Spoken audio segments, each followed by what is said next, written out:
Alright, so welcome back to the GM mode, Philadelphia Flyers. It's been a while since I've done this in general, just because I really haven't had much time to do it, and now that I have time to do it, I figure, why not sit down and get back into it? So, we were at the trade deadline last time. I'm going to actually pull up the last video right now. Going to try to remember what we were doing. I think the trade deadline was the biggest thing. People are saying to trade Braden Coburn, Kimo Timonen, or Grossman, and either get picks or offense and bring defense from the AHL, get some NHL time. Attempt to get Van Riemsdyk or Ryan, trade away Hartnell, and getting Moulson for the second line, and top 3 in division. That was a playoff thing spot. So we do have a little bit of time here before the trade deadline day, and let's go look at our team. Let's go look at what we're running with right now. I don't think of the GM tracker. Really haven't actually sat in this a lot, so I think we're playing exactly 500. That's the month if we're exactly 500. GM options. Let's look at the roster moves. So if we go like this, Claude Giroux is our best player, then Jakub Voracek, Lecavalier, Hartnell. Hartnell's a second liner with a $4 million contract, and we have him for, I don't know how many years left. It's not in this thing, not in this category. I don't know why Howgill's in the AHL. Actually, let me look at that real quick. What do we have? Yeah, why is this guy? Swap you with Howgill. Alright, so there we go. There's that. So Gill should improve the defensive core a little bit. So he's the only top 6 man and everybody else top 4. So that's good with our defensive pairing of the future of OEL and Luke Shen. And then Gervais, Gustafsson, and Borderon are all going to be there. So that's good to have Conan along as well. So there's the defensive core of the right wingers. We're looking at Voracek, Simmons, Matt Reed, and Steve Downey, and Adam Hall. Left wingers, Hartnell, Eric Wellwood, and Zach Rinaldo, with Ty McGinn as the option for another grinder to bring up and down. Centers, Giroux, Lecavalier, Sean Couturier, Kyle Newberry, Jeff Halpernen, and Ben Holmstrom, Van Velde, Nick Cousins, Tyler Brown, Matt McGinn. And goaltending, we're looking like Ray Emery and Steve Mason, and with Yan Danis and Cal Heater. So we'll probably run Mason just because he has the potential to be better. Wellwood being the only rookie skater right now and no rookie goalies. So that's what we do have. We did OEL is a great player that we do have for the team. He has a $5 million contract. But, I mean, he is going to get progressively better. And with the push for the playoffs this year, hopefully that should be something good. You guys were saying, I don't know how much money we do have in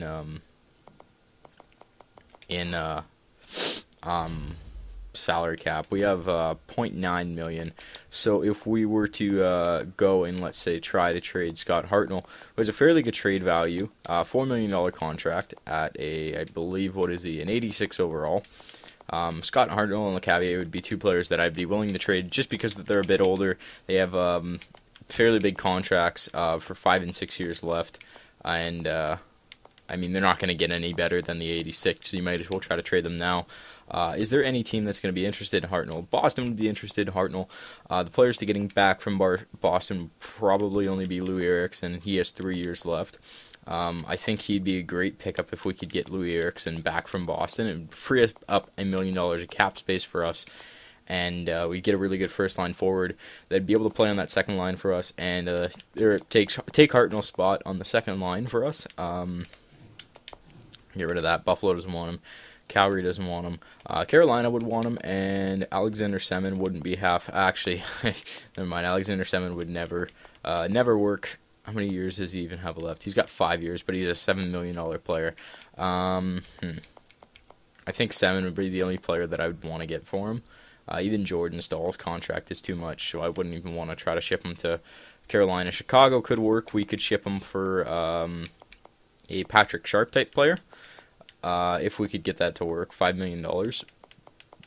Or a Nick Leddy type player of the future in Chicago. Continuing on, I don't know, LA would want him, and we could potentially get I wouldn't say Dustin Brown type. Just let me look, because I don't want to pick up a younger guy and then screw ourselves in the future. And they don't have much. Andrew Cogliano would be good if I was playing for the team, but I'm not. Montreal, we could get someone more along the lines for like Rene Bourque or Brendan Gallagher.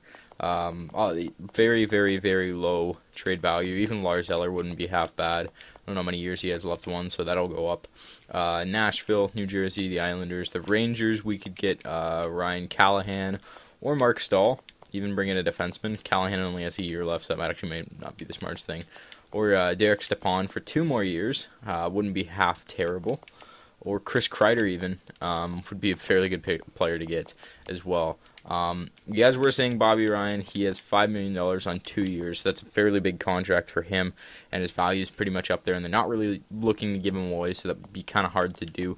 So maybe after this year they might be a little bit more willing to trade Bobby Ryan. St. Louis doesn't really want him. Toronto doesn't want him. Vancouver does want him. And Ryan Kessler would be the guy that I would be going after in Vancouver. $4 million. Pretty much $5 million for the next 3 years would be a great pickup in Kessler. And him being a center, we could move him around. And might even try to ship Vinny there for him if we could. But that would pretty much be it for Hartnell, and I wouldn't want to trade him until the deadline anyways. Another player, Lecavalier, I guess, older guy, about $4 million in salary cap. Boston would also be interested in Lecavalier, and where's this thing, the trade value thing? So, Louis Eriksson, it looks about even for that, but I'm obviously going to hold on to him for the trade deadline, so I might even go Lecavalier Eriksson, but I'd kind of rather do Hartnell Eriksson and hold on to Lecavalier just because his contract's a little bit less, and that would retain us some money. So Eriksson's still an option. Carolina also wants him. Chicago wants him, but we've already looked at those 2 teams. LA also, I think, might be the same team as Montreal, interested as well. The Rangers as well, and Vancouver also. So Kessler would be the guy that I would want to get back. So as you can see, the players that actually, hold on, let me go look back there again. Like I said, we're going to hold on to Voracek because he has 3 years left at $3 million. He'll probably become a very expensive player in the future. Claude Giroux has 9 years left at $7 million, and I'll probably trade Giroux when he gets to be around 31 or 32, just because I don't feel like he'll be progressing any further anymore. In overall wise, I feel like he'll just get worse at that point. Scott Layton, once he gets out of the CHL, we'd be playing him like crazy because he'll be the next Giroux for the team. Voracek will get better, being 24 overall. I believe he still has the gold star potential. Yeah, so he can still get quite a bit better. I could see Voracek being an 88 overall player. Lecavalier and Hartnell both to be traded. Kimmo Timonen, a player that after this year, I honestly don't know if I'd be able to trade Timonen. I'd have to trade him to a team like the Islanders, and if we're going for a Stanley Cup, I might just want to hold on to him for the Stanley Cup run and let him retire, hopefully at the end of next year, or just not sign him. With a $5 million contract, he's not really worth it. Wayne Simmons, I don't know if he's going to... Yeah, Wayne Simmons is going to get a bit better, so he might jump up to an 86 or an 87. Braden Coburn, same deal with him. Simmons does have a big contract too, and he's fairly young, so it'd be good to hold on to. Mazeiros, he was traded in real life, so obviously might be another guy to trade. And Chris Phillips, we also have for another year as well. So these guys are all going to be gone after the end of this year, hopefully. Braden Shen will be re-signed 100%. Oliver Ekman-Larsson will be holding on to and getting him those top playing time minutes.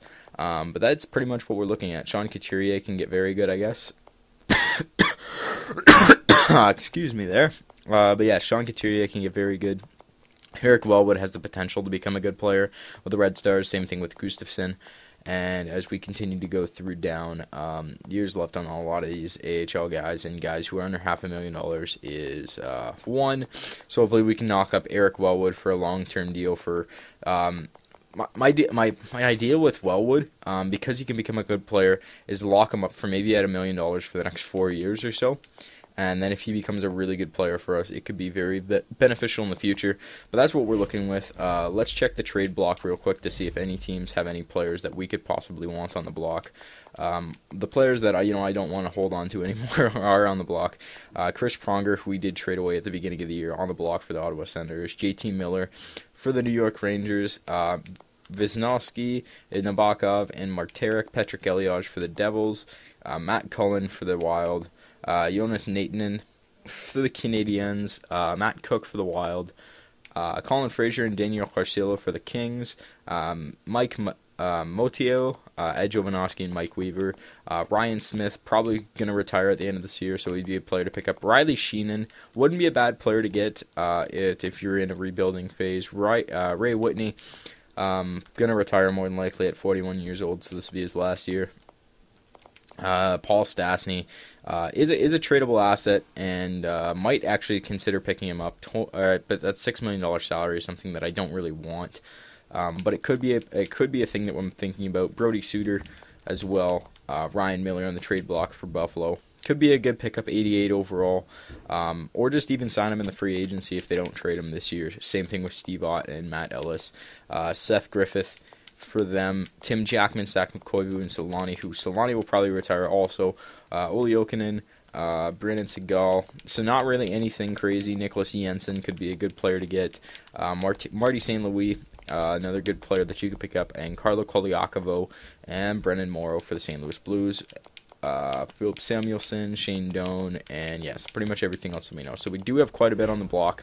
Progressing forward, we have a game against the Rangers, and I think 2 games against the Capitals up until the trade deadline. So I'm going to simulate up to this day. So see if we can get the win against the Rangers here. Puts us to 31, 20, and 10. We do get the win against the Rangers, and right next night up against the Capitals, we're going to get the win there. Yeah, 5-1 win. So trade deadline is among us. Yep, we're going to continue. All right, so let's go back and look. So a 4-1 win and a 5-1 win, so our offense was on fire. So we're going to go swim up to the trade deadline day, and then we're going to progress. So we are going to go to the trade negotiation screen. We have 4 hours remaining, so I'm going to actually hang up this right now, and we're going to go look and see. So Detroit got Bryce Salvador and a third-round pick from New Jersey, and New Jersey acquired Patrick Eaves, Jonas Gustafsson, and Nesterov from Detroit. So Jersey sent down Andrei Nesterov, and Detroit called up Peter Mrazek. Philadelphia placed Marc-Andre Boudreau on waivers that we did, and no one claimed them. And I think this goes back to the earlier parts of the year. So LA got, this is actually on the same day that we did it. So Andrew Cogliano got traded to LA for Brandon Kozin and a first-round pick from the LA Kings. And yeah, Cogliano went to the Kings from the Ducks.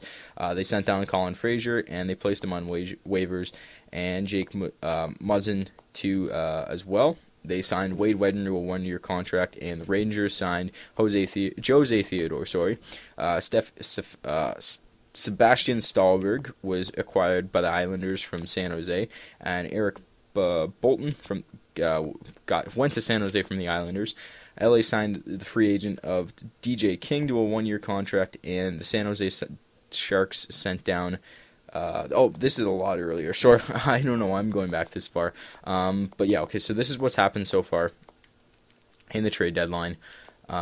Players and picking up trades. So there you go. We'll keep on that. So we have a trade proposal from Phoenix. Let's see what's going on. Let's see what the Coyotes want. So they're going to give us Ryan Klesla for Taylor Lear. Let's see what Lear's potential is. Okay, so he's got 4 gold stars, and Klesla is a defenseman that would help us in the push for the Stanley Cup this year. And they would be giving us a 3rd-round pick for our 2nd-round pick. I don't really like this trade, and I do not want that at all. So let's go ahead and work a trade right now. Let's go ahead and try to unload good old Scott Hartnell. So Scott Hartnell, where can we send you? We can send you to a team that I was thinking of, the Boston Bruins, for Louis Eriksson or Brad Marchand. Either or would work. I think they're both the same.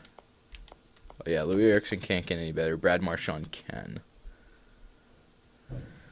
And then Milan Lucic still has the potential to get really good, but that's where that red star comes in. So let's actually try to get the rat, Brad Marchand.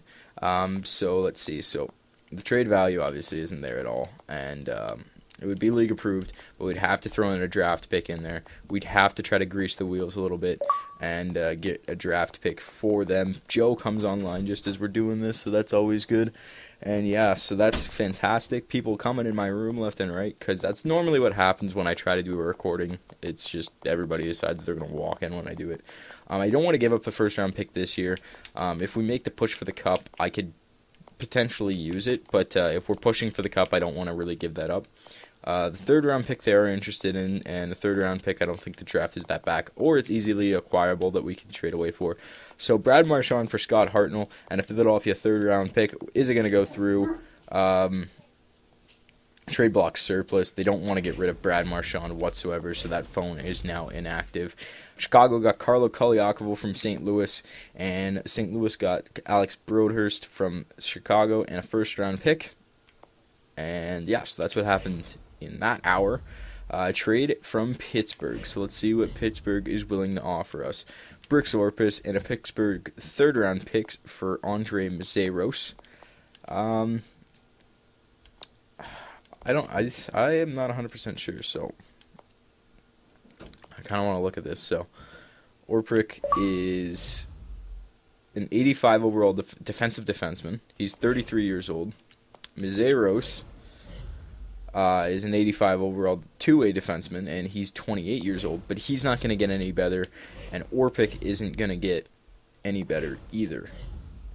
And we're getting a third-round pick over trading after taking a $200K hit. If you guys hold that, I would accept that.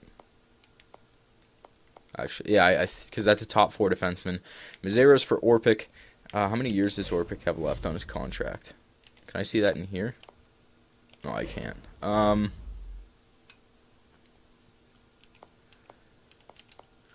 Okay, it's a year's left for both people, so we're gonna lose. You know what? I'll do that if you retain. All right, so they retain the two. I believe, yeah, so they accepted the trade. They retained $200K of Orpik's contract, and that's going to balance us out, so we have $1 million to work with now. And now we have Brooks Orpik for Andre Messeros, and there that trade goes through. So as you can see, Philadelphia gets Brooks Orpik and a 2014 third-round pick from Pittsburgh, and the Pittsburgh Penguins acquire Andre Messeros from Philadelphia. So I think that was a good trade for us. It's going to help us in the draft. And now we can try to work a trade again. So I'm trying to trade Hartnell for Brad Marchand. Obviously didn't work the first time. So let's go Louis Eriksson. And now we have 2 third-round draft picks to work with. So we can throw in a 2... actually, I'd rather trade Pittsburgh's third round. Actually, I don't know. I don't know. I don't know which team is doing better. So let's just work with Philadelphia's third-round pick, whatever we'll do there. That could potentially be a Connor McDavid pick. But let's throw in the 2015 first-round picks for Louis Eriksson this time. And I guess we'll give him a crappy like this guy as well. So we'll look, but then it puts him under the cap. I don't know if I don't. Whatever. We'll take that guy. So Scott Hartnell, a 2014 third-round pick and a 2015 first-round pick for Louis Eriksson. Will the Boston Bruins accept that trade? If I didn't accept your offers, the Bruin fans would call me for resignation. It's a no-brainer to say yes. So now we have Louis Eriksson on the Philadelphia Flyers, and we get rid of Scott Hartnell. So that's a great acquire for us. Louis Eriksson, now a player. We probably should have gotten a draft pick back, but a 2015 first-round pick I can easily get back for players in the future from a team.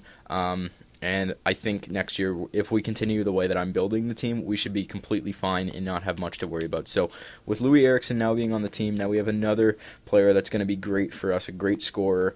And we do lose Scott Hartnell. The Flyers fans now can't say Hartnell down anymore, but we do acquire somebody that was going to be great for us in the future. And there was another acquisition. So Carolina gets Matt Moulson from Buffalo, and Carolina gives up Ryan Murphy and a 2014 first-round pick, Carolina's, for Matt Moulson. So Buffalo gets a first-round pick, and they called up Patrick Kleda. And so that's what happened last day. Any trades coming in from another team? No, we can still propose a trade. We have 0 hours remaining, so we have 1 trade to work right now. We have 1 trade to try to unload Vinny Lecavalier to a team. And the only team I can think of trying to unload Lecavalier to is the only team that I would want a player for the Cavier would be Ryan Kessler. I don't think any other team is going to want to work anything out with a player that I would want to get my hands on. So we could just trade away this phone basically for nothing on the trade deadline and just see what we can get. So even if we went to good old Edmonton and we're like, hey, why don't you give us, what's the Yakupov, 2 years left for $3 million, an 83 overall, and LeCavier is an 86. Sam Gagner, is that going to even itself out? I don't know. It actually might. So Sam Gagner for Vinny LeCavier, straight up last trade to do, league approved, and Sam Gagner has a little bit more higher of a thing. He has 3 years left on his deal though. Will it go through? Will they accept it? This is just a bogus trade to see if they'll accept it or not. So let's see. Is the Edmonton Oilers down to play ball, get rid of Sam Gagner, and bring in Vinny LeCavier? Not at all. So that was the last trade, I believe. The last trade we were going to try. So we did get Louis Eriksson. We did get Brooks Orpik. And we unloaded Scott Hartnell to a team. So there's the trade deadline. Let's look at what the team is now looking like. So let's go, not the GM tracker, but if we go into the coaching options of the team and we edit the lines, or that wasn't editing lines, I believe that was viewing the lines. Oh no, it was editing lines. So if we look at what we're running with here, we could easily run Jakub Voracek, Louis Eriksson, and Claude Giroux first line. But I'm going to keep it with Wayne Simmons on the first line and run LeCavier, Matt Reed. And I kind of want to run... Yeah, I want to run Eric Well with LeCavier, Eriksson, and we'll run Matt Reed, Braden Shen, and Ronaldo, Steve Downey, Newberry, and Sean Couturier. Actually, we'll do that, and then not that, but this, and then put that there, or no, 2A grinder sniper. Doesn't matter. We'll put Wellwood up just to get him, or no, we'll put him on the fourth line, just to get him that playing time. But there you go. That's what we're looking like. We have 270 players, or 370 players that I could want to work around. So we'll do that there. And Downey, Shen, or no, we'll actually, what if I do this? Ronaldo and Downey on the same line as Newberry, and then we run, yeah, there we go, I like that. And then defense looking as Braden Coburn and Ekman Larson, Chris Phillips and Luke Shen, and Orpik and Timonen. There you go, that's what we're looking like. I kind of want to run Orpik up there now. Power play looking like that. Louis Eriksson, Simmons, and Shen. Louis Eriksson, it's nice to see him on the team. Is LeCavier on the second line center for the power play? Oh, he's on the first line right wing. Let's do that. And yeah, whatever, that's fine. And then we'll look this way. So there we go. Those are the trades that we did. That's what we did for the trade deadline. This is going to be one episode, about a 22-minute episode. I'm actually going to go and record the rest of the season right now, because I have nothing better to do with my time. So expect these out I wouldn't say very regularly, but maybe every couple days I'll put one of these out or so. But yeah, so there we go. There's the trades we made. And yeah, so we are looking for a Stanley Cup push, because I believe we're easily going to be able to push for that as long as we can keep up our winning ways and our completely offensive dominance. As you can see, 4-1 and then 5-1. We'll see, but we do have a game against the Washington Capitals that we'll get into next episode. So thanks for watching, guys. Hope you guys liked the trade. We did perform this episode, and I will see you guys next time.